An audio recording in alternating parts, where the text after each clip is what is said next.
ప్రభువునందు ప్రియమైన దేవుని సంగమ, యేసుక్రీస్తు పరిశుద్ధ నామములో మీ అందరికి కూడా శుభములు తెలియజేస్తూ ఉన్నాం.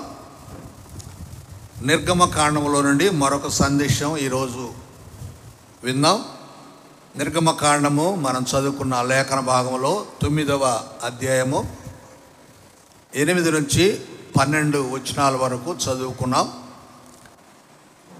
12వ వచనాన్ని ఒకసారి మనం చదువుకుంటే, యెహోవా మోషేతో చెప్పినట్లు యెహోవా ఫరో హృదయమును కఠినపరచెను, అతడు వారి మాట వినకపోయెను.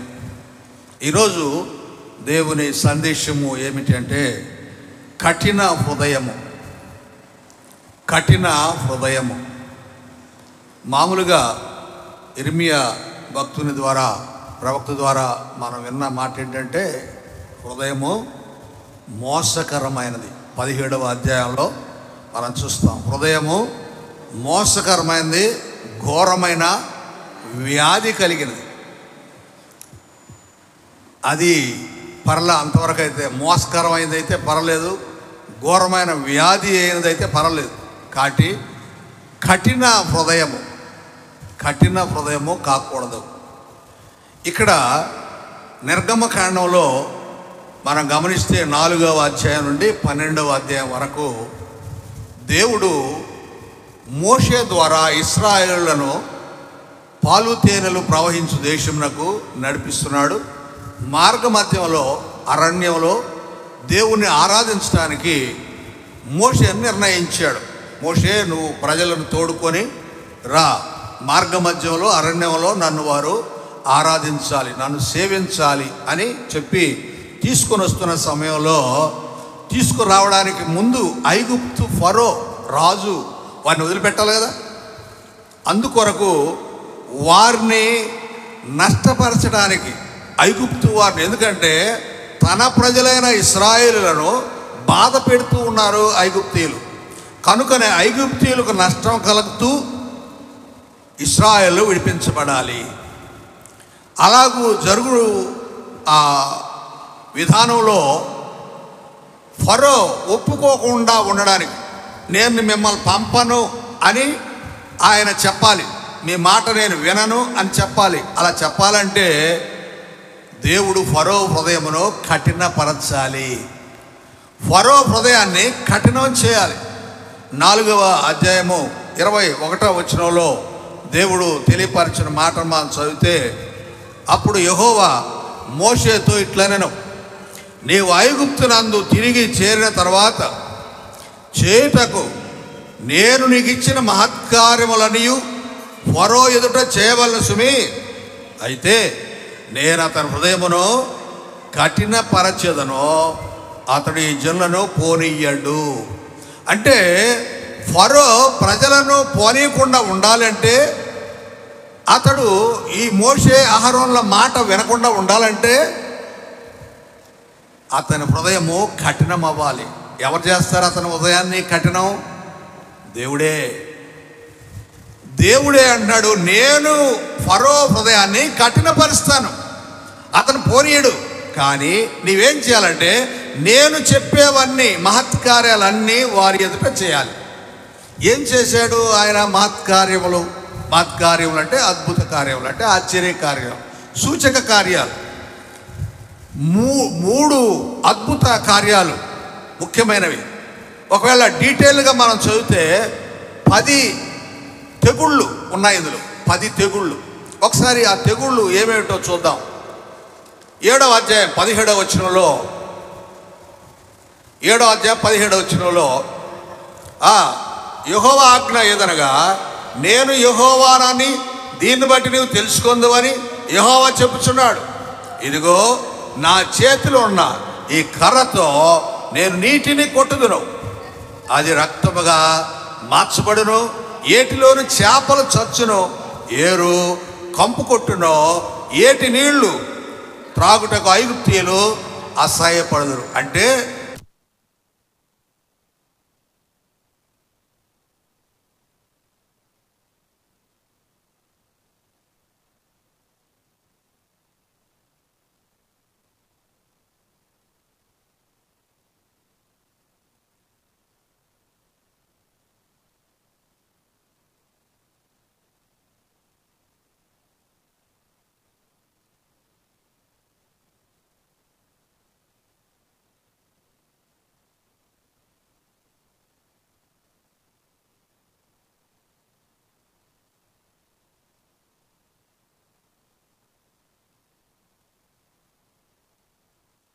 వాటన్నిటినీ కప్పల చేత బాధించదు. కప్పలట.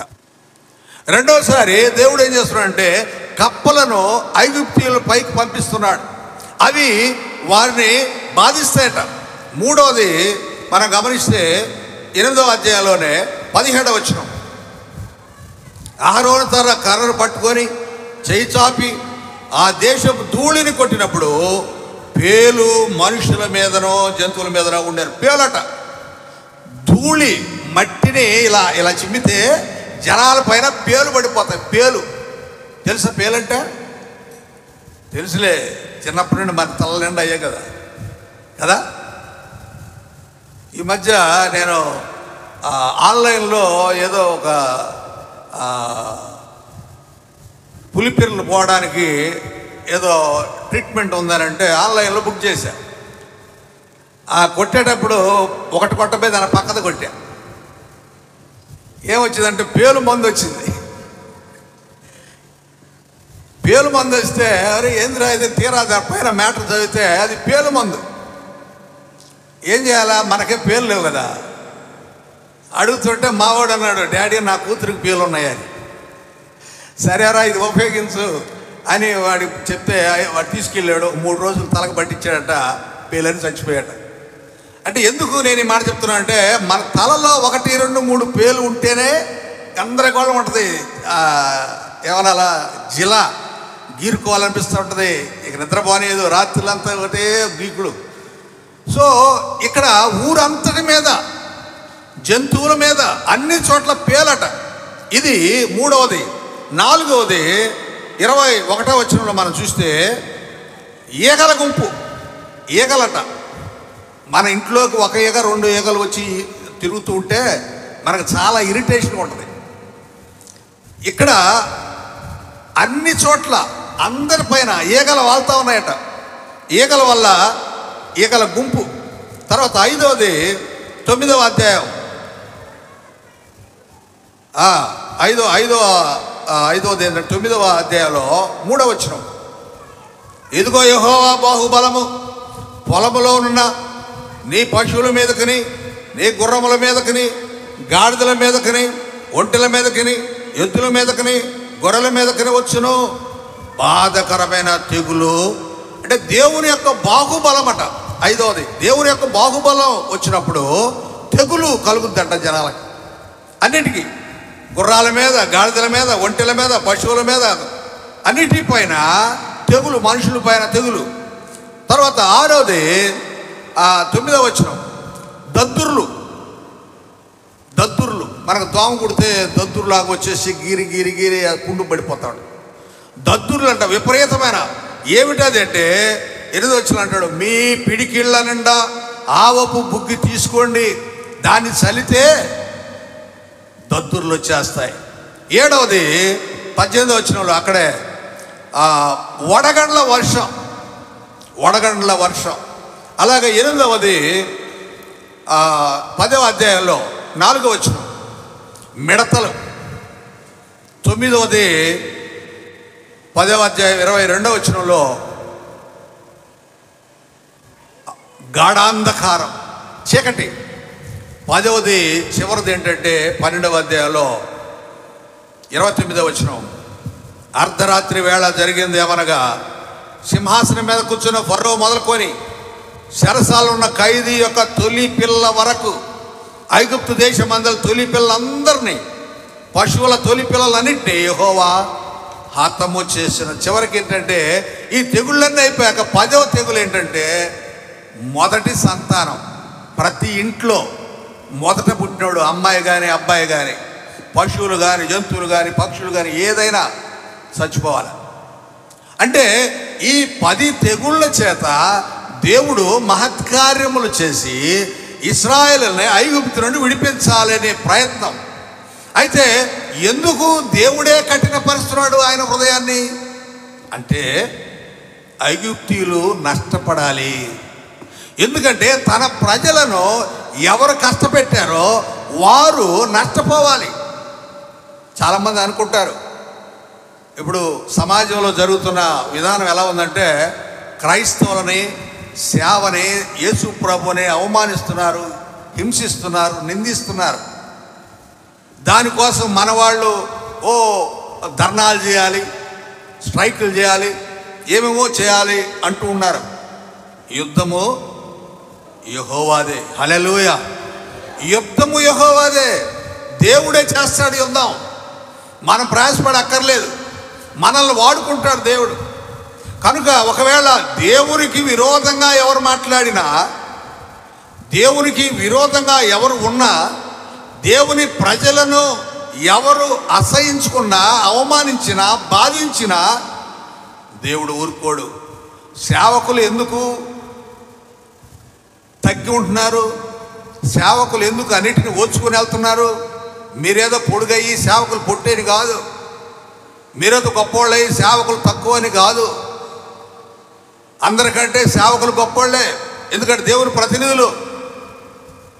దేవుని సేవకుడిని లేక దేవుని ప్రజలను, దేవుని బిడ్డలను ఎవరైనా ఏమన్నా అంటే దేవుడు విడిచేవాడు కాదు. మీరు అనుకోవచ్చు దేవుడు ప్రేమ గల్లవాడు. నిన్న ఒక పెళ్ళికి వెళ్ళాం. పెళ్ళిలో ప్రసంగం చేశాడు పాస్టర్ గారు. ఒక పాస్టర్ గారు ఏం చేశాడు ప్రసంగం అంటే, నువ్వు ఏమైనా తప్పులు చేయి, దేవుడు నిన్ను ప్రేమిస్తాడు. కరెక్టే, అది అందులో తప్పు లేదు. కానీ ఇక జనాలు ఆ సందేశం ద్వారా ఏమవుతారంటే, ఓహో మనం ఎన్ని తప్పులు చేసినా పర్వాలేదు, ఏ తప్పు చేసినా ఆయన మనల్ని మన్నిస్తాడు, క్షమిస్తాడు, మనకి ఏదైనా ఇస్తాడు. ఆదాము దేవుని మాట వినక తినకూడని పండు తిని చాటుకు పోయి దాక్కుంటే, దేవుడు ప్రేమ గల్లవాడు కాబట్టి వాళ్ళకి చర్మపు చొక్కాయల్ని ఇచ్చాడు. అంటే వాడు తప్పు చేసినా దేవుడు ఆయన దగ్గర తీసుకున్నాడు, ప్రేమించాడు అని చెప్పిన సందేశంలో వాస్తవమే అది. కానీ తర్వాత ఏం చేశాడు దేవుడు? తోటలోనంటే తరిమేశాడుగా. నీకు చొక్కాలు ఎందుకు ఇచ్చాడంటే తాత్కాలికంగా నువ్వు అవమానించబడకుండా ఉండడానికి. అర్థమైందా? కనుక మనం అనుకోవాల్సింది ఏంటంటే, మనము దేవుని బిడ్డలకు కానీ, దేవుని సేవకులకు కానీ, ఆయన యందు విశ్వాసం ఉన్న వాళ్ళకు కానీ కీడు చేస్తే దేవుడు వదిలిపెట్టేవాడు కాదు. ఇక్కడ ఐగుప్తీయులను వాళ్ళు నాశనం చేయడానికి, వాళ్ళు నష్టపరచడానికి ఎన్ని తెగుళ్ళు పంపించాడు. మిడతలు, ఉడతలు, పేలు, ఇంకా చాలా 10 మనం గుర్తు చేసుకున్నాం కదా, 10 తెగుళ్ళు. ఈ 10 తెగుళ్ళలో ఎందరు నాశనమైపోతారో, ఎందరు నష్టపోతారో తెలియదు కదా. సో దాదాపుగా చాలామంది నష్టపోతారు. మట్టుకు దేవుడు ఒకటే, ఆ ఫరో హృదయాన్ని కఠినం చేయకుండా ఆయన ఫరో హృదయాన్ని సున్నితం చేసి, మెత్తన చేసి విడిపించవచ్చు కదా. అప్పుడు వాళ్ళకి సురుకు తగలదు. వాళ్ళకి సురుకు తగలాలంటే ఇక్కడ అన్నాడు కదా, 4వ అధ్యాయం 21వ వచనంలో ఏమన్నాడు? నేను అతని హృదయం కఠినపరచేదను, దానికి పైనమ్మ నేను నీకు ఇచ్చిన మహత్కారములని ఫరో ఎదుట చేయవలెనో అతని హృదయమును కఠినపరచేదను. అలాగే 7వ అధ్యాయం 22వ వచనంలో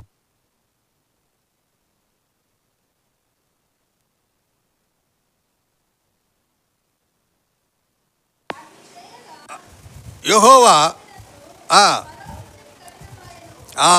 ఫరో హృదయము కఠినమైంది. 8వ అధ్యాయం 15వ వచనం, అక్కడ కూడా అదే మాట చూస్తాం. యెహోవా సెలవిచ్చినట్లు తన హృదయం కఠినపరుచుకొని వారి మాట వినకపోయాను. అలాగే 32వ వచనంలో అదే మాట ఉంది. 9వ అధ్యాయం 12వ వచనంలో అదే మాట ఉంది.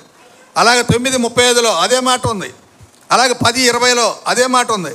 11:10లో అదే అంటే ఎన్నిసార్లు, ప్రతిసారి తెగులు పంపించిన ప్రతిసారి కూడా ఓకే, అరే తెగులు వచ్చింది అని దాని నుండి ఉపశమనం కలిగేటప్పటికి మరలా నేను పంపను. ఫరో హృదయము కఠినమైంది. కఠినమైనప్పుడు ఏం జరుగుద్దండి? కఠినమైతే ఏం జరుగుద్ది? కఠినమైతే మాట వినడు. మాట వినడు. పిల్లవాడు కానీ, అమ్మాయి కానీ, అబ్బాయి కానీ, పెద్దవాళ్ళు కానీ, ముసలోళ్ళు కానీ ఎవడైనా మాట వినలేదంటే దాని అర్థం ఏంటి? వారి హృదయము కఠినమైంది. 10 గంటలకు రండి అయ్యా అని మిమ్మల్ని పిలిస్తే మీరంటారా? అంటే అర్థం ఏంటి? మీరందరూ కూడా కఠిన హృదయాలు, బండ హృదయం అన్నమాట మీది, రాతి హృదయం అన్నమాట. పాస్టర్ గారు కాదు కదా, దేవుడు చెప్పినా మేము వినం, నువ్వేందా మాకు చెప్పేదా?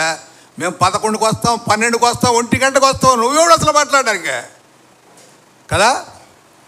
ప్రార్థనకి రండి అంటే బైబిల్ స్టడీకి ఎంత మెటీరియల్ నేను సమకూర్చుకోవాలి, ఎంత సిద్ధపడాలి, ఎన్నిసార్లు చెప్పాను నేను? ఎంతమంది వచ్చారా మీలో బైబిల్ స్టడీకే? ఎంతమంది వచ్చారు? ఆడపిల్లకాయలు 2, యవనస్తులు మగ పిల్లకాయలు 2 లేక 3? మీకు టూర్లు వేయడం సరిపోయా? హైదరాబాదు, మెడ్రాసు, తిరుపతి, నెల్లూరుకి రోజుకు 2-3 సార్లు పోయేవాళ్ళు ఉన్నారు మన దగ్గర. నెల్లూరుకి రోజు 2 సార్లు 3 సార్లు, ఎందుకంటే 15 కిలోమీటర్లే కదా.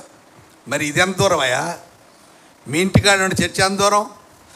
మాట వినట్లేదంటే అర్థం ఏంటి? మీ హృదయము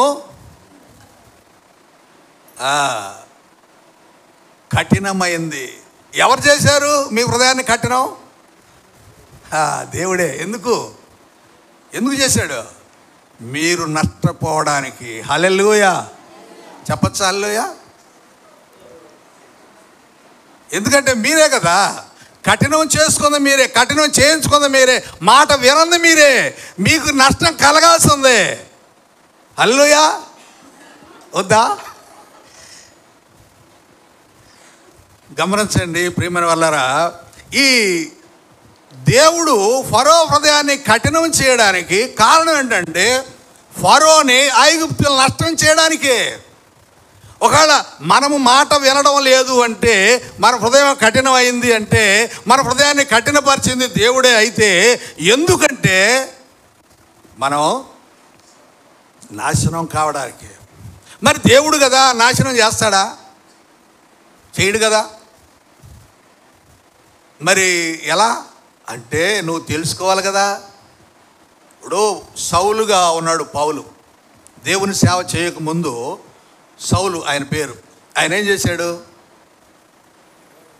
క్రైస్తవ బిడ్డల్ని నష్టపరిచాడు, నిందించాడు, అవమానించాడు, గర్భిణీ స్త్రీలను కాలుతో తన్నాడు, కడుపు మీద తనితే గర్భస్రావం అయింది. మరి అంత చేస్తే దేవుడు ఏం చేశాడు? ఏం చేయలేదా? ఆయన నష్టపరచలేదా? దెబ్బ కొడితే దమస్కు మార్గంలో పడిపోతే కళ్ళు పోయినాయి, గుడ్డివాడైపోయాడు, అయ్యేం కనపట్లేదు. అయ్యా ఎవరయ్యా నువ్వు అన్నాడు. అప్పుడు వచ్చింది బుద్ధి ఆయనకి. ప్రభువా ఎవరు నువ్వు కదా, ప్రభువా అన్నాడు. అంటే అప్పటికి కానీ అతనికి మైండ్ సెట్ కాల. ప్రభువా ఎవరు నువ్వు? నీవు హింసిస్తున్నా యేసును. ఏమన్నాడు? వెంటనే ఏమన్నాడు? ఏమన్నా అన్నాడా? ఇంకేమనలేకపోయాడు, సైలెంట్ అయిపోయాడు, రియలైజ్ అయిపోయాడు. వెంటనే చెప్పాడు, దేవుడే చెప్పాడు సౌలుతోటి, నువ్వు పలానా ఇంటికి వెళ్ళు, అక్కడ అననయ్య ఉంటాడు, అతడు నీకు చూపును ప్రసాదిస్తాడు, గో. చూసారా? అంటే సౌలుగా ఉన్న పౌలు దేవుని యొక్క కఠినమైన శిక్షను పొందాక, గుడ్డివాడు అయిన తర్వాత, ఇప్పుడు ఆ గుడ్డితనంతో అక్కడికి వెళ్ళి ఇంకొక దైవజనుడి దగ్గర ప్రార్థన చేయించుకొని స్వస్థతను ఉంది, అప్పుడు దేవుని సేవకు వినియోగించబడ్డాడు. కనుక ఎవరిని కూడా స్పేర్ చేసే పరిస్థితి లేదు. దేవుని బిడ్డలను కానీ దేవుని సేవకులను కానీ మనం ఎవరైనా ఏదైనా అన్నామంటే దేవుడు ఒప్పుకోడు. ఆయన మనం నష్టపోయేటట్టుగా మన హృదయాలను కఠినపరుస్తాడు అనే విషయాన్ని నేను గుర్తు చేస్తూ ఉన్నాను. 81వ కీర్తన 11వ వచనంలో ఒక మాట చూద్దాం. 81వ కీర్తన 11వ వచనం. నా మాట ఆలకింపకపోయిరి, ఇశ్రాయేలీలు నా మాట వినకపోయిరి, కాబట్టి వారు తమ స్వకీయ ఆలోచనలు బట్టి నడుచుకున్నట్లు వారి హృదయ కాఠిన్యమునకు నేను వారిని ఏం చేసినంట? వారు నా మాట వినలేదు కాబట్టి వాళ్ళ సొంత ఆలోచనలతో వాళ్ళు ఉండేలాగున నేను వారి హృదయాన్ని కఠినం చేశా. అంటే మన ఆలోచన ప్రకారమే మనం చేస్తాం. దేవుని ఆలోచన మనకు ఉండదు. ఇక మన ఆలోచన ప్రకారం ఒకవేళ పెళ్ళి అనుకోండి, మన ఆలోచన ప్రకారం ఏం చేస్తాం? కట్నం ఎక్కువ ఇచ్చే వాళ్ళని చేసుకుందాం, రంగు ఎక్కువ ఉండే వాళ్ళని చేసుకుందాం, చదువు ఎక్కువ ఉన్న వాళ్ళని చేసుకుందాం. ఏమండి? కట్న కానుకలు ఎక్కువ ఇచ్చే వాళ్ళని చేసుకుందాం. వాళ్ళు ఎలా ఉన్నా పర్వాలేదు, డబ్బు ఎక్కువ ఉన్న వాళ్ళ దగ్గర చేసుకుందాం, ఆస్తి పనులు చేసుకుందాం కదండి. ఇది ఎవరి ఆలోచన? ఏమండి వింటున్నారు అందరూ? ఇది ఎవరి ఆలోచన? మన ఆలోచన. మన ఆలోచన డబ్బు కావాలి, చదువు కావాలి, క్యారెక్టర్ కావాలి. ఈడు చెడ్డోడు, అమ్మాయి మాత్రం చక్కగా ఉండాలి, అందంగా ఉండాలి, చదువుకోవాలా, ఉద్యోగం చేయాలా, అన్నీ చేయాలా. ఈడేం చదువుకోడు. నిన్న ఒక పెళ్లి చేశాను నేను. అబ్బాయి ఏం చదువుకోలేదంట, మనవాడే, మీ అందరూ తెలుసులేండి. అమ్మాయి ఏమో డిగ్రీ చదివిందంట. నేను ఆశ్చర్యపోయా, ఒరే డిగ్రీ చదివిన అమ్మాయి ఎడ చేసుకుందరా ఈ అబ్బాయిని అని. సో అది అది దేవుని ఆలోచన చెప్పచ్చు మనం. ఆ అమ్మాయి అనుకోవచ్చు, నేను ఎందుకు చేసుకోవాలా ఈ చదువు లేనివాడిని అనుకోవచ్చు కదా, చదువుకున్నవాడినే చేసుకోవాలి నేను అనుకోవచ్చు ఆ అమ్మాయి. కానీ అలా అనుకోలే. అమ్మాయి చదువు చూడలా, అందం చూడలా, అబ్బాయి నల్లగా ఉంటాడు, మీకు తెలుసులేండి అందరికీ. మరి ఆ అమ్మాయి చేసుకుంది. సో ఇది మనిషి ఆలోచన కాదు, ఇది దేవుని ఆలోచన. ఎందుకు నేనేం మాట చెప్తున్నా అంటే, మన ఆలోచన అంతా కూడా స్వార్థంతో కూడుకున్నదండి. స్వార్థంతో కూడుకుంది మన ఆలోచన అంతా. అమ్మాయి బాగుండాలా, అబ్బాయి బాగుండాలా, చదువుకొని ఉండాలా, ఉద్యోగం ఉండాలా, ఆస్తి అందం, ఇల్లు ఉందా, వాకిలు ఉందా, ఇల్లు చూసేస్తాం. ఏంది ఇల్లు చూసేది నువ్వు? అమ్మాయికి ఇల్లు చూడాలంట. అమ్మాయి ఇల్లు చూసేది ఎందుకంటే, అమ్మాయి ఇంట్లో ఈయన పోయి కాపురం ఉంటాడా?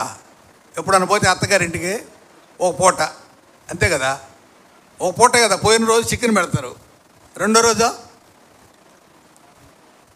అత్తలు మాట్లాడండి, రెండో రోజు ఏం పెడతారు? రసం అంట. నిన్న చికెన్ తిన్నాం కదా, ఈరోజు కూడా మళ్ళీ చికెన్ అయితే బాగుండదులే, అందుకని రసం. రెండో రోజుకే ప్రేమ మారిపోద్ది కదా. సో అలా ఉన్నది పరిస్థితి. ఇప్పుడు అమ్మాయికి ఇల్లు లేదన్నే, ఎటు చేసుకోవాలి అమ్మాయిని? ఇవన్నీ మనిషి ఆలోచనలు అండి. అందుకోసం చెప్తున్నాను ఈ మాట. మనిషి ఆలోచన. దేవుడే ఉన్నాడంటే ఇక్కడ, వారు నా మాట వినలేదు కాబట్టి వారు తమ స్వకీయ ఆలోచన బట్టి నడుచుకునేటట్లు వారి హృదయ కాఠిన్యానికి నేను వారిని అప్పగించాను. అంటే వారి హృదయము కఠినం అవుతుంది. నువ్వు ఎవడు చెప్పు, నేను విన్నావు. అది హృదయ కాఠిన్యం అంటే. కఠిన హృదయం అంటే నువ్వు ఎంత చెప్పినా నేను విననండి. నువ్వేం చెప్పేది అసలు? నువ్వేదో వాక్యం చెప్పుకుని వెళ్ళు, ఇంకేంది వాక్యం చెప్పేది? దేవుని సేవకుడు ఏం చెప్పాలండి? దేవుని వాక్యాన్ని విడమర్చి మనకు అవసరమయ్యేలాగా చెప్పాలి కదా. అంటే మన హృదయం కఠినమైనప్పుడు ఎవరి మాటలు కూడా మనం వినము. కఠిన హృదయము. అది దేవుడట మన స్వకీయ ఆలోచనలకు మనం ఉండేలాగున మనల్లో హృదయ కాఠిన్యానికి అప్పగిస్తాడు అనే మాటలు ఇక్కడ వ్రాయబడి ఉన్నాయి. నిర్గమకాండం 7వ అధ్యాయం 3వ వచనంలో మాట చదువుదాం. నిర్గమకాండం 7వ అధ్యాయం 3వ వచనం.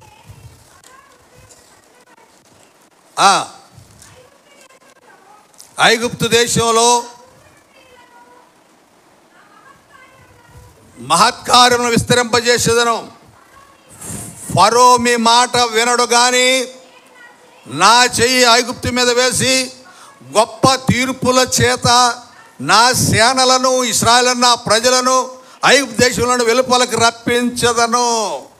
ఎందుకంట ఇక్కడ ఫరో హృదయాన్ని కఠినపరుస్తున్నాడు అంటే, నా గొప్ప తీర్పుల చేత.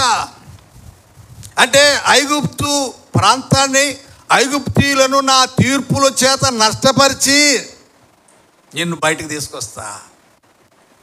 ఏమండి, ఒకవేళ మనల్ని దేవుడు మన హృదయాన్ని కఠినం చేస్తే అది మనకే నష్టం. దేవుడట తీర్పులు, గొప్ప తీర్పులు తీర్చడం ద్వారా అంటే నువ్వు చేసిన పనికి, నీ కట్టిన హృదయానికి ఇదేరా నీకు శాస్తి. అంతే కదండి. వాడు ఎవడు అన్నాడంట, ఒరే నువ్వు 1కి 2కి పోయినప్పుడు తినకాకరా అన్నాడంట. వాడు అన్నాడంట, నేను అద్దుకుందంట, నీకేంటి బాధ అన్నాడంట. కఠినం అంటే అది. ఒక మంచి మాట చెప్తే వాడు దాన్ని అపార్థం చేసుకొని అద్దుకుందంట తిను. ఎవరికి నష్టం? నీకే కదా కదండి. అన్నం తినేటప్పుడు చేయి కడుక్కొని అన్నం తింటాం. ఎందుకు? చేతికి మురికి ఉంటుందని కదా. అలాంటిది మల విసర్జననే అద్దుకొని తింటారంటే ఎంత చండాలం అది. మనుషులు అలా ఉన్నారు ఇప్పుడు. చెప్పిన మాట వినడం లేదు. ఎందుకు వినడం లేదంటే దేవుడు వారి హృదయాన్ని కఠినం చేస్తున్నాడు. ఎందుకు కఠినం చేస్తున్నాడు అంటే వాడు నష్టపోవడానికే. ఉదయకాలం నా ప్రియ దేవుని బిడ్డలారా, ఒకసారి గుర్తు చేసుకోవాలి. ఇక్కడ ఏమన్నాడంటే, నేను సూచక్రియలు చేస్తున్నాను ఎందుకంటే తీర్పుల చేత వాడు నష్టపరిచి నా ప్రజలను విడిపించడానికి అంటున్నాడు. ద్వితీయోపదేశకాండం 2వ అధ్యాయం 30 వచనం. ద్వితీయోపదేశకాండం 2:30.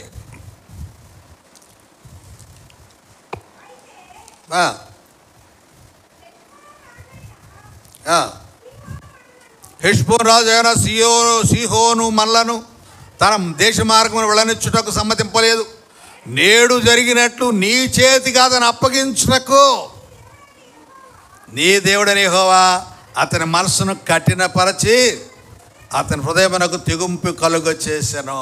ఎందుకో తెలుసా? నేను అతని హృదయాన్ని కఠినం చేసింది ఆ రాజుని కట్టిపరిచింది. ఎందుకంటే అతని నీకు పట్టియడానికి, నీకు అప్పగించడానికి.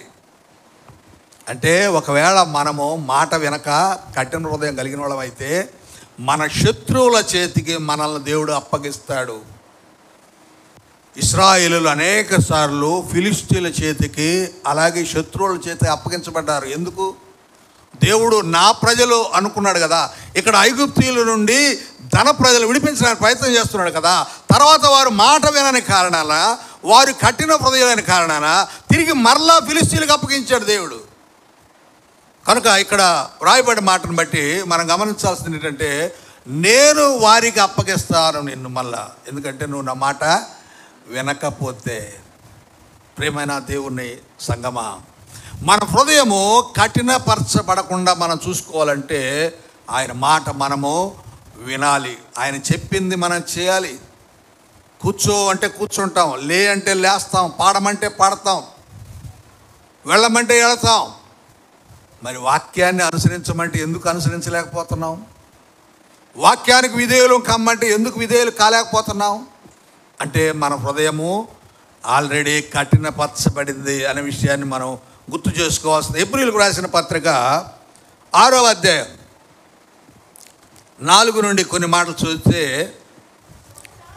ఒకసారి వెలిగింపబడి పరలోక సంబంధమైన వరమును రుచి పరిశుద్ధాత్మలో పాలివారై దేవుని దివ్యవాక్యమును రాబోయే సంబంధమైన శక్తుల ప్రభావమును అనుభవించిన తర్వాత తప్పిపోయిన వారు తమ విషయంలో దేవుని కుమారుని మరలా సిలువ వేయచ్చు బాహాటముగా ఆయన అవమానపరుచున్నారు. కనుక మారు మనసు పొందినట్లు అట్టివారిని మరలా నూతనపరచడం అసాధ్యము.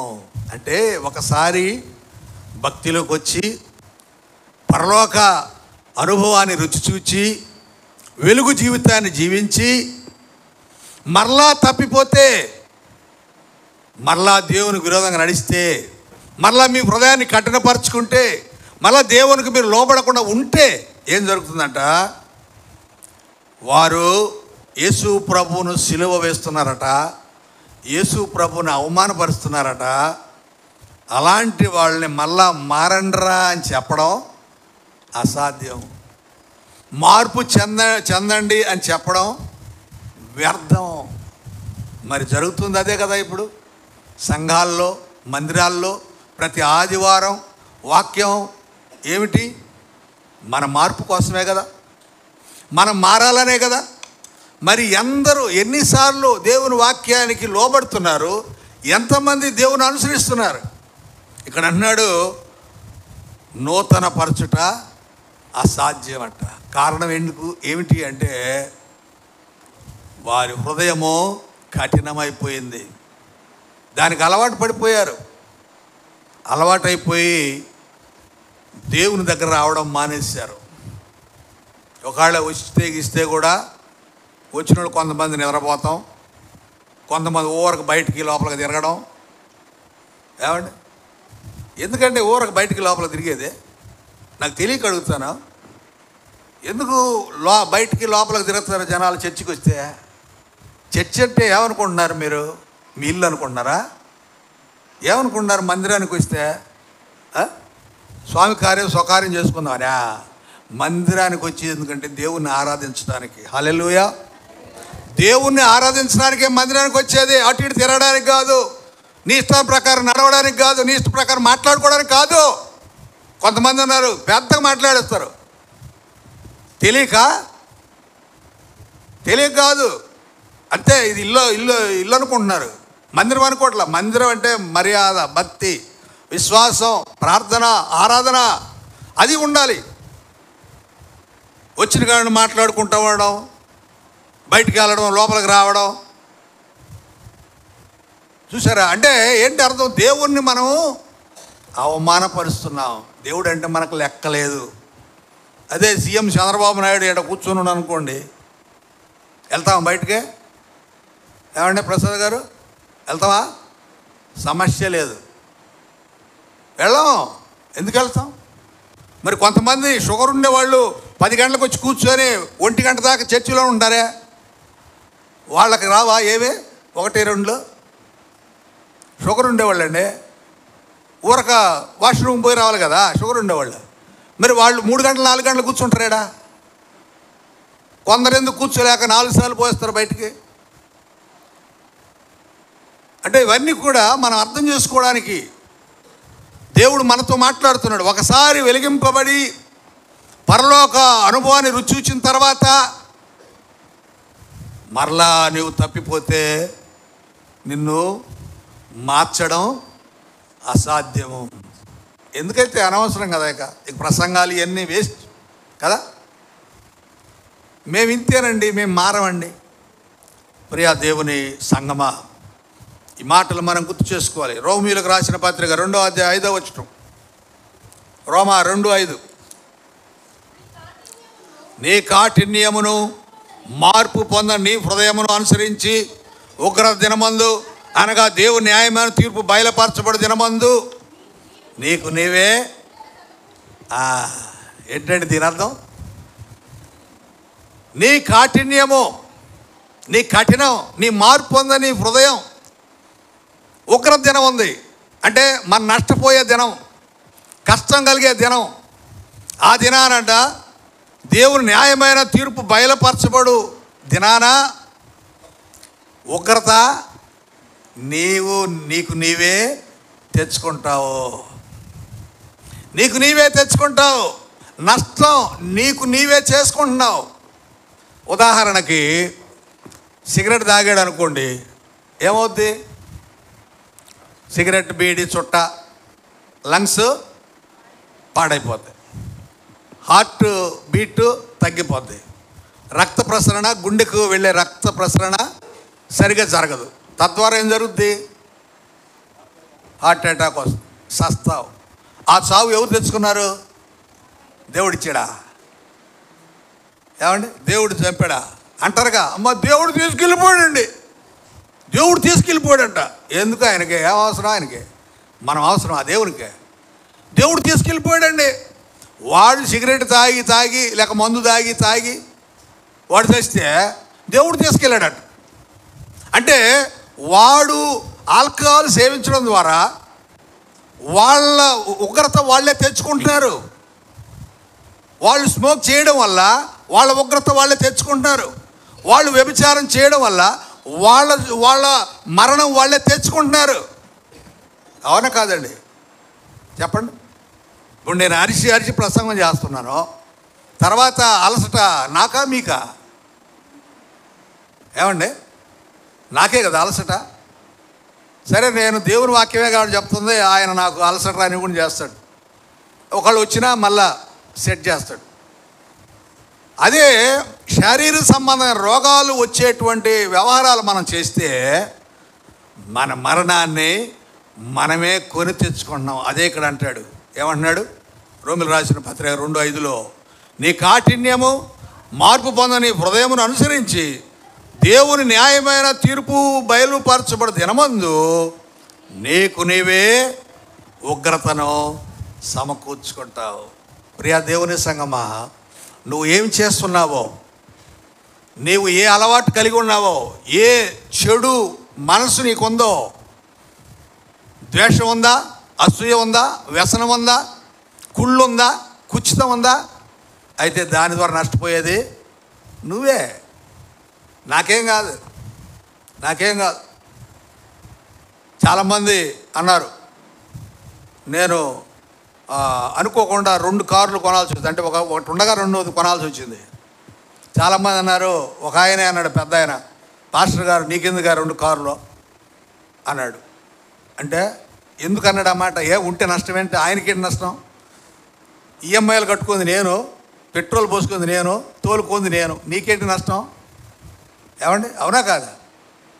అంటే వ్యసనం అది. ఆ వ్యసనం వల్ల ఎవరికి నష్టం? నాకు సమస్య వచ్చింది. అప్పుడు అందరూ అన్నారు, సార్ మీకు కార్లు ఉండడం వల్ల వ్యసనం, జనాల వ్యసనం మీ మీద పడింది, మీది నెగటివ్ ఫోర్స్ మీ మీద పనిచేస్తుంది. అంటే మనవాళ్ళు ఏమంటారు? దిష్టి అంటారు. అది పనిచేస్తుంది, అందువల్ల మీకు ఈ నష్టం కలిగింది. అంటే నేను అన్నాను, తాత్కాలిక నష్టమే కానీ శాశ్వత నష్టం కలగదు. ఎవరికి నష్టం కలుగుద్ది చెప్పండి? వ్యసన పడ్డవాడికి కదా. వ్యసన పడ్డవాడి మనసు ఎట్లా ఉంటుంది? వాడి గందరగోళం అయిపోతాడు, వాడి మనసు అంత గందరగోళం అయిపోద్ది. ఇక అవతలోడికి నష్టం జరిగితే తప్ప వీడు మనసు శాంతించదు, గుండెపోటు కూడా రావచ్చు. వ్యసనం, అసూయ మంచిది కాదండి. సో ఇవన్నీ కూడా మనము తెచ్చిపెట్టుకుంటున్నాం, తద్వారా మనమే నష్టపోతున్నాం అనే విషయాన్ని మనం గుర్తు చేసుకోవాలి. యెషయా గ్రంథం 61:10 ఒక మాట అంటాడు. యెషయా 61:10, దేవుడు యెషయాను పంపిస్తూ నా మాటలు ప్రజలకు తెలియజేయమని అంటూ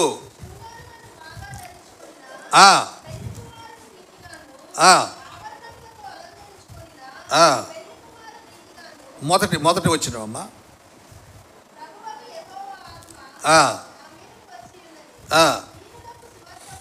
దేవుని యొక్క ఆత్మ నా మీదకి వస్తే నేను దీనులకు సువర్తమానం ప్రకటించాలి, కానీ నేను కఠిన హృదయాన్ని పెట్టుకొని ఇతరుల నష్టం కలగాల, ఇతరుల పైన వ్యసనం వెళ్ళగక్కుతూ, అసూయ వెళ్ళగక్కుతూ ఉండడానికి వీలు కాదు. నా పని ఏంటంటే దీనులకు సువర్తమానం ప్రకటించాలి. యేసు ప్రభు కొరకు చెప్పబడినటువంటి మాట ఇది. కనుక నలిగిన హృదయం గల వారిని దృఢపరచడానికి, చెరలో ఉన్న వారికి విడుదల ప్రకటించడానికి, బంధింపబడిన వారికి విముక్తి ప్రకటించడానికి, ఇలాంటి విషయాల్లో నా పని ఉండాలి. కానీ నన్ను నేను నష్టపరుచుకునేటట్టుగా నా ప్రవర్తన ఉండకూడదు అనేది అక్కడ మనం గుర్తు చేసుకోవాల్సింది. సమూయేలు మొదటి గ్రంథం 6:6, సమూయేలు మొదటి గ్రంథం 6:6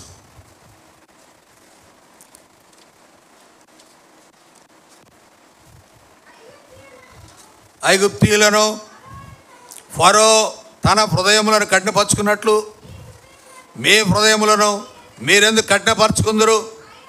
ఆయన వారిలో అద్భుత కార్యములు చేయగా వారు ఈ జనులను పోనిచ్చిరి, ఇశ్రాయేలు అట్లు వెళ్ళిపోయిరి కదా. అంటే కఠినపరచబడినటువంటి ఐగుప్తీయుల హృదయాలు, ఫరో హృదయం మార్చబడడానికి కారణం ఏంటి? అక్కడ అద్భుత కార్యములు దేవుడు చేశాడు. మొదట 10 జరిగేంత వరకు కూడా ఆయన లోబడలేదు. ఎప్పుడైతే ప్రాణహాని జరిగిందో, మిడతలు పంపినప్పుడు, ఈగలు పంపినప్పుడు, పేలు పంపినప్పుడు, రక్తము ఏరులై పారినప్పుడు, ఇలాంటి సందర్భాల్లో ఎప్పుడు కూడా వాళ్ళు టెంపరీగా మారారు, మరలా కఠినం చేసుకున్నారు. టెంపరీగా మారారు, తాత్కాలిక మారుతారు కొంతమంది, మరలా కఠినం చేసుకుంటారు. ఈరోజు వాక్యం బాగుందండి, నేను మారిపోయానండి, ఇక నుండి ఈ రోజు నుండి అలా ఉండనండి, ఇలా ఉండనండి అని తీర్మానాలు చేసుకుంటాం. ఆ రోజు అంత బాగుంటాం, తెల్లవారే పరిస్థితి మారిపోద్ది, లేదా నెక్స్ట్ వారానికి పరిస్థితి మారిపోద్ది, మళ్ళీ యాజ్ యూజువల్. కనుక అలాంటి పరిస్థితి ఉన్నప్పుడు చూడండి, ఇక్కడ ఏమంటున్నాడంటే, ఐగుప్తీయులను ఫరోయును తమ హృదయాలను కఠినపరుచుకున్నట్లు వారు కఠినపరుచుకున్నారు. ఎందుకంటే వారు నష్టపోవాల్సి వచ్చింది, వారు నష్టపోవడం కోసంగా కఠినపరుచుకున్నారు. కనుక మీరెందుకు కఠినపరుచుకుంటారు? మీరెందుకు అంటే దేవుని ప్రజల కొరకు చెప్పండి అన్నమాట. మీరెందుకు మీ హృదయాలను కఠినపరుచుకుంటారు? వాళ్ళంటే చెడ్డవారు, వారంటే నాన్ క్రిస్టియన్స్, వాళ్ళైతే యెహోవాని ఎరుగని వారు, దేవుణ్ణి ఎరగని వారు. వారు కఠినపరచుకోవచ్చు, వాళ్ళతో మనకు సంబంధం లేదు. వాడు కఠినంగా మాట్లాడచ్చు, మనల్ని అవమానించవచ్చు. కానీ మనము అనగా యేసు ప్రభుని ఎరిగిన మనము మన హృదయాన్ని కఠినపరచుకోకూడదు అనే విషయాన్ని గుర్తు చేస్తున్నాను. సామెతల గ్రంథం 29:1 ఒక మాట మనం చూస్తే, 29 మొదటి వచనం. ఏమ్మా 29 అమ్మా. ఎన్నిసార్లు గద్దించినను లోబడని వాడు తిరుగు లేకుండా హఠాత్తుగా నాశనమగును. చాలాసార్లు ఈ మాట మనం వినుంటాం. ఎన్నిసార్లు గద్దించినా, ఎన్నిసార్లు చెప్పినా మాట వినకపోతే హఠాత్తుగా నాశనం. అంటే చనిపోవచ్చు, లేక తీవ్రంగా లేవలేని పరిస్థితిలో పడిపోవచ్చు. ఏమండి, ఇప్పుడు యవ్వనం ఉంది, మంచి నడి వయసు ఉంది, ఇష్టానుసారంగా ఉంటాం. ముసలివాళ్ళు అయిన తర్వాత జబ్బు వస్తుంది. ముసలివాళ్ళు అయ్యాక వచ్చినప్పుడు ఏడుంటాడండి? జబ్బును పడి ముసలివాడు అయిన తర్వాత ఏడుంటాడు? మంచంలో ఉంటాడు. అప్పుడు నువ్వేమంటావు? అయ్యా నేను మారుతానయ్యా, నాకు బాప్తిజం ఇయ్యయ్యా, నేను యేసుని ఎరుగుతాను. ఎందుకు? ఇంకా నువ్వు పడిపోయావు కదా, మంచాన పడిపోయావు కదా, ఇంకెందుకు నీ వల్ల ఏం ఉపయోగం ఏముంది? ఉందా? వాడు దొంగ శిలువ పైన ఒకడేమన్నాడంటే, ఏమయ్యా నువ్వు రక్షుడు కదా, నిన్ను రక్షించుకొని నన్ను కూడా రక్షించు అన్నాడు ఒకడు కోబట్టి. ఇంకోడేమన్నాడు, అయ్యా నువ్వు మంచోడివి, నీకు ఈ శిక్ష తగదు, నాకైతే తగినదేనయ్యా, అయ్యా నీ రాజ్యం వెళ్ళినప్పుడు నన్ను గుర్తు చేసుకయ్యా. అప్పుడు యేసు ప్రభు అతనితో ఏమన్నాడు అంటే, మరణానికి ముందైనా కూడా అతడుగా చావబోతున్నాడు. మరణానికి ముందైనా కూడా రియలైజేషన్, తన హృదయాన్ని, కఠినంగా ఉన్న హృదయాన్ని ఒకడేమో అలాగే ఉంచుకున్నాడు, రెండవడేమో మార్చుకున్నందువల్ల అతను ప్రభు అన్నాడు, నేడు నీవు నాతో కూడా పారదైస్సులో ఉందో. సో ఆ ఛాన్స్ కొట్టుకున్నాడు. కనుక ఎన్నిసార్లు గద్దించినా లోపడకపోతే హఠాత్తుగా నాశనం అవుతా. గుర్తుపెట్టుకోండి, జబ్బు వచ్చినప్పుడే కాదు యేసయ్య, అయ్యా మా నాయనకు బాగాలేదు, మా అమ్మకు బాగాలేదు, ప్రార్థన చేయండి పాస్టర్ గారు, లేవాలండి. ఏనాడు వాక్యం వినకపోతివే, ఏనాడు మందిరాన్ని రాకపోతివే, ఏనాడు దేవునికి లోపడకపోతివే, ఇప్పుడు మంచాన పడ్డా కాబట్టి నీకోసం ప్రార్థన చేయాలా? ఏమంటే చెప్పినప్పుడు వినాలి, అది మనం గుర్తుపెట్టుకోవాలా. దేవుని వాక్యం మనం హెచ్చరించినప్పుడు మనం లోపడాలి. ఒకవేళ లోపడకపోతే ఏమవుద్దంట? హఠాత్తుగా నాశనం. అది మరణం కావచ్చు, నష్టం కావచ్చు, ఏదైనా కూడా మనం ఇక కోలుకోలేని పరిస్థితి కావచ్చు, ఎవరైనా చేయలేం. ఒక ఆయన అన్నాడు, ఒక దైవజనుడిని, ఈ పేర్లు చెప్పలేను, రికార్డ్ అవుతుంది. ఒక దైవజనుడు అన్నాడు, వాడు కిలాడోడు రా అని పాస్టర్ గారిని పట్టుకొని, వాడు కిలాడోడు అన్నాడు. ఎప్పుడా? పడకలో ఉండి కూడా మంచంలో ఉండి కూడా వాడు కిలాడోడురా అన్నాడు. నాకు ఆ మాట వినపడ్డప్పుడు కొంచెం బాధ వేసింది. నాకు నన్నే అన్నాడు, అతను నన్నే అన్నాడు, బాధ వేసింది. ఇప్పుడు ఆ మనిషి మాట్లాడలేని పరిస్థితిలో ఉన్నాడు. నేను అన్నాను, మంచంలో ఉండి కూడా ఏం మాటలు ఇట్లాంటి మాటలు అన్నా. ఈరోజు మాట్లాడలేని పరిస్థితిలో ఉన్నాడు.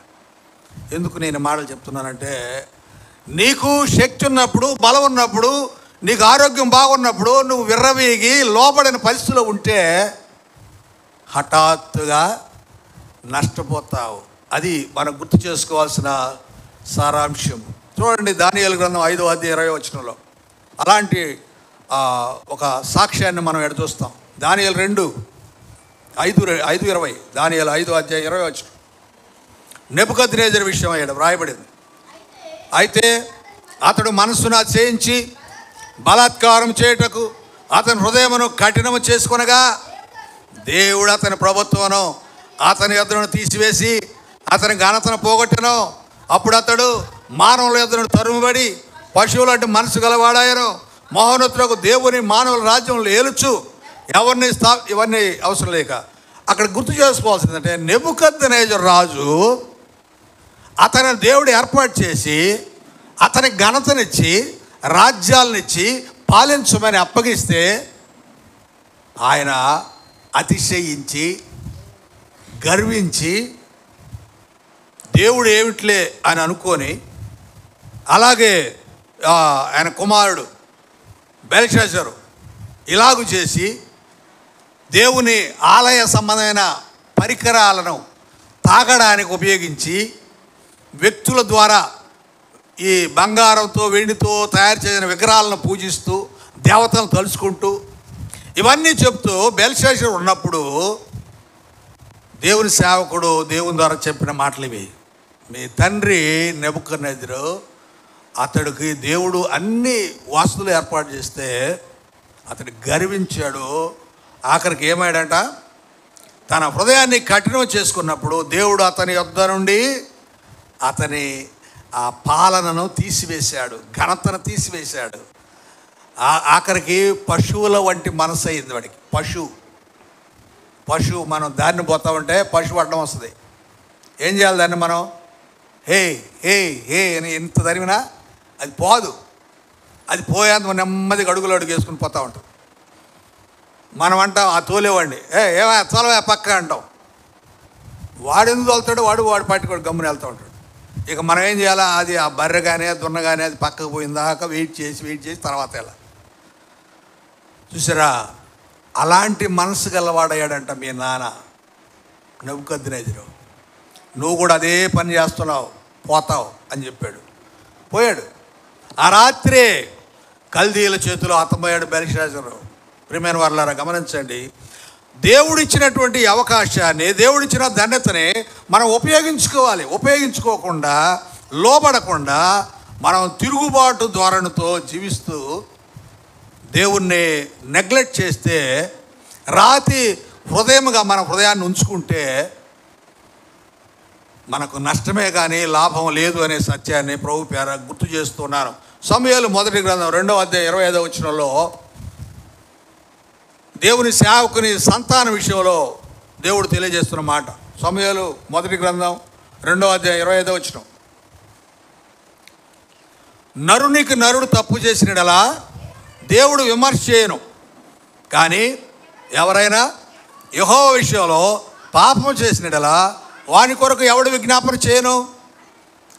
అయితే యెహోవా వారిని సంపదలసి ఉండెను కనుక వారు తమ తండ్రి యొక్క మొరను వినకపోయిరి. విన్నారండి మాట? ఏలి మంచి యాజకుడు, ఆయన కుమారులు దుర్మార్గంగా ప్రవర్తిస్తున్నారు. యాజకుని బిడ్డలు, సేవకుని బిడ్డలు దుర్మార్గంగా ప్రవర్తిస్తున్నారు, తప్పు చేస్తున్నారు. అలాంటి పరిస్థితుల్లో దేవుడు చెప్తున్నాడు, నరునికి నరుడు అన్యాయం చేస్తే, తప్పు చేస్తే దేవుడు విమర్శ చేస్తాడు. అంటే ఉదాహరణకి ఇప్పుడు మీలో ఒకరికి నేను కీడు చేస్తే దేవుడు నాకు విమర్శ చేస్తాడు, నన్ను గద్దిస్తాడు. ఇప్పుడు నేను దేవునికి విరోధంగా తప్పు చేస్తే ఎవరో నాకు విమర్శ చేయాలా? అందుకే అంటున్నాడు, వాని నేను ఏం చేస్తానంట? చంపేస్తాను. చూడండి, అక్కడ చాలా క్లియర్గా వ్రాయబడింది. యెహోవా వారిని చంపదలసి ఉండెను. వాళ్ళిద్దరూ ఒకేలా చచ్చిపోయారు, కుమారులిద్దరు. ఎందుకు? వారి హృదయము కఠినమైనది. వారు మాట వినలేదు, దేవుని మాట వినలేదు, తండ్రి మాట వినలేదు. ప్రియా దేవుని సంగమా, నీ బిడ్డలు నీ మాట వినలేదా? వినేటట్టు ప్రయత్నం చేయాల్సిన బాధ్యత నీదే. నా బిడ్డలు నా మాట వినలేదండి అంటే నువ్వు అన్ఫిట్. ఇక దేవుడు నీ బిడ్డలను వదిలిపెట్టాడు. నీవు ఆ బిడ్డలను మార్చుకోవాల్సిన బాధ్యత నీదే తల్లిదండ్రుగా.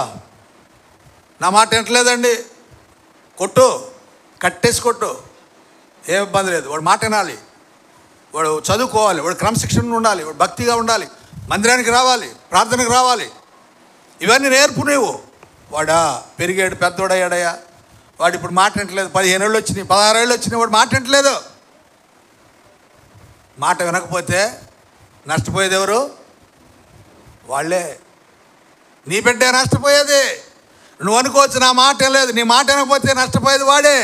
వాడి కోసం నువ్వు ఏడవాలి. ఒక కుర్రాడు ఉన్నాడు, కుర్రాడు కాదులేండి, పెద్దోడే. భార్య, బిడ్డ, కొడుకు, కోడలు, మనవడు ఉన్నారు. వాడు తప్పు చేస్తూ ఉన్నాడు, తాగుతున్నాడు, వేరే స్త్రీతో అక్రమ సంబంధం పెట్టుకున్నాడు. దాని ద్వారా సమస్యలు వచ్చాయి. నష్టపోయేది ఎవరు?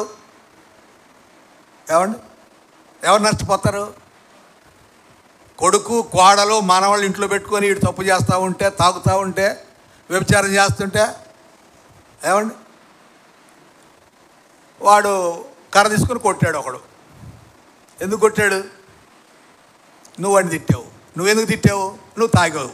నువ్వు తాగడం వల్ల, నీ చిన్న మీద పని చేయకపోవడం వల్ల, నువ్వు ఎవరినేమని తిడుతున్నావు నీకు తెలియకపోవడం వల్ల వాడు నిన్ను వచ్చి కొట్టాడు. రక్తం కారింది, తల పగిలితే సచ్చేది ఎవరు?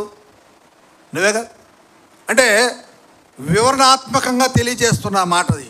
నీవు లోబడకపోతే, దేవునికి విధేయుడు కాకపోతే నష్టపోయేది నీవే అనే విషయాన్ని ప్రభు పేర నేను జ్ఞాపకం చేస్తూ ఉన్నాను. హెబ్రీయులకు రాసిన పత్రిక 3వ అధ్యాయం 18వ వచనం. 8 హెబ్రీ 3:18.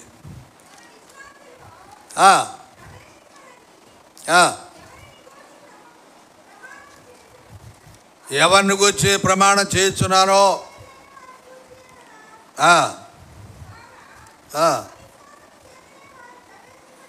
అవిధేయులైన వారిని గురించే కదా. తన విశ్రాంతిలో ప్రవేశింపరని ఎవరిని గురించి దేవుడు ప్రమాణం చేశాడు? అవిధేయులు అంటే మాట వినని వారి కొరకే కదా. 17వ వచనంలోకి వెళ్తే, వారి శవములు అరణ్యములో రాలిపోయాను. వారు కనాను దేశం చేరాలి, మార్గ మధ్యలో అరణ్యంలో ప్రయాణం చేస్తున్నారు. వారి శవాలు అక్కడ రాలిపోయాయి. ఎందుకు? వారు వాగ్దాన దేశం చేరద్దండి. నిన్ను నేను కనాను చేరుస్తానని దేవుడు ఇశ్రాయేలు తీసుకొని వస్తుంటే ఎంతమంది చేరారు కనానుకి? ఓన్లీ 2, ఇద్దరే.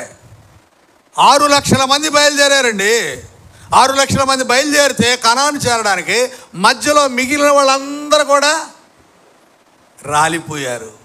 బికాజ్ ఆఫ్ డిజొబీడియన్స్, అవిధేయత, మాట వినని కారణాన. అదే అంటాడు ఇక్కడ, మాట వినని కారణాన.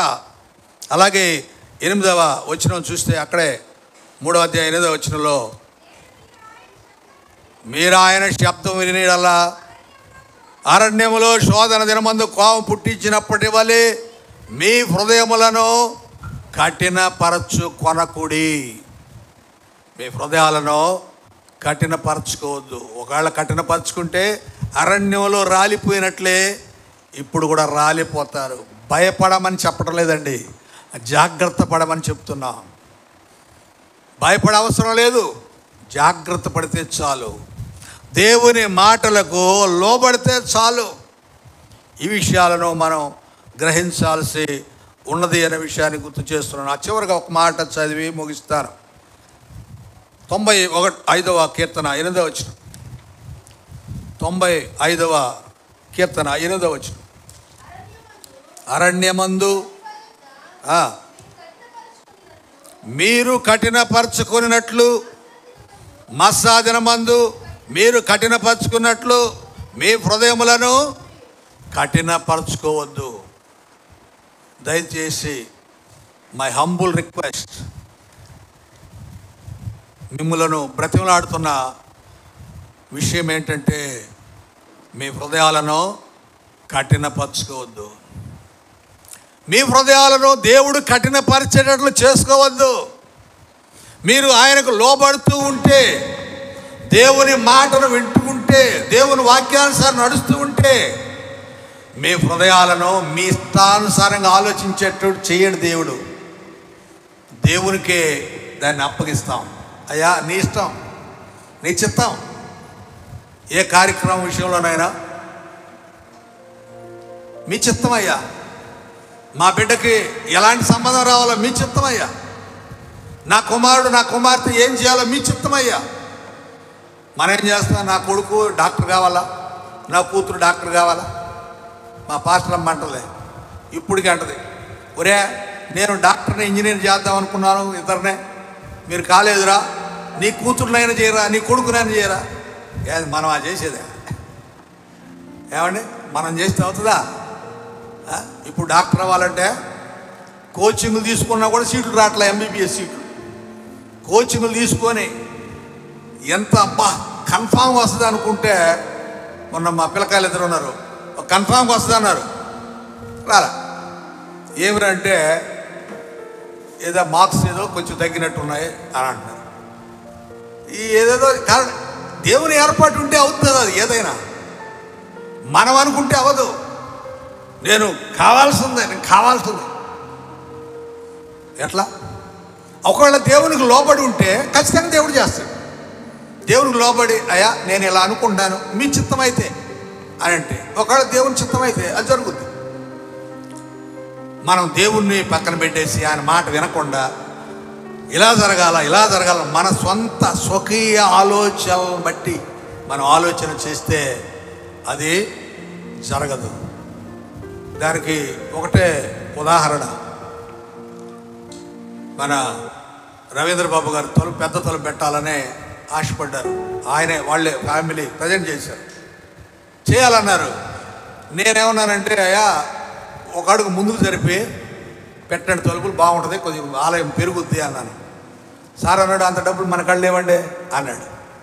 అంటే మన ఆలోచన అనమాట అది. తీరా ఇంజనీర్ ఏమన్నాడంటే వచ్చి, ఇది ముందు జరపకపోతే ఆ భీమ్ ఒకటి అడ్డంగా ఉంది తలుపు పెట్టడానికి, కుదరదు అన్నాడు. అంటే ఏంది? అది దేవుని ఏర్పాటు. మన ఆలోచన ఏంటంటే మనకు డబ్బులు లేవే, మనం కట్టలేవే అనేది మన ఆలోచన. కానీ దేవుని ఆలోచన, డబ్బులేని ఇస్తాలే నువ్వు కానీరా బాబు అన్నట్లుగా ఆయన తలంపును బట్టి అది ఎక్స్టెన్షన్ చేయబడింది. అవునా కదా? సో అది అంటే దేవుని ప్రణాళిక అలా ఉంటుంది, మన ఆలోచన ఇలా ఉంటుంది.